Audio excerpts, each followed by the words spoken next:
Did I ever have doubts before my first ride? Absolutely, without a doubt. Oh yeah, I had a lot of doubts. Before my very first ride, I remember feeling really nervous.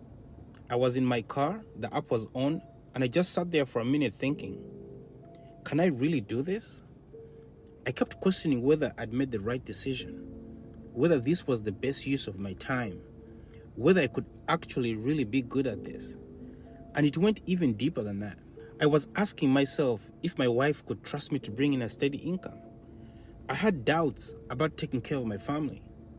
I was wrestling with the pressure of providing and doing it in a way that felt so uncertain.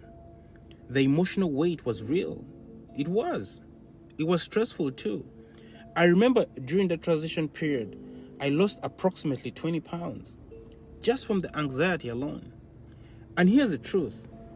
I get why people hesitate. I understand why it's hard to walk away from a traditional job, even if you're miserable.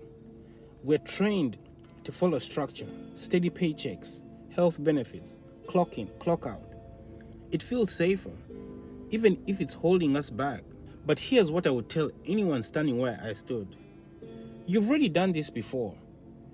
You've used the GPS before. You've followed directions. You've picked people up and dropped them off, even if it was just friends or family. Driving for Uber or Lyft or rideshare is exactly the same thing with a different passenger or stranger. Here's what's different and scary. Being uncertain. There's no guaranteed paycheck. No one's going to tell you how much you'll make. Everything depends on you, your effort, your mindset, and your willingness to learn and adapt. And it's not easy, but it is possible.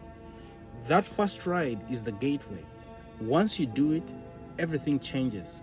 And when you realize that you can control your time, your income, your strategy, that fear starts to shrink.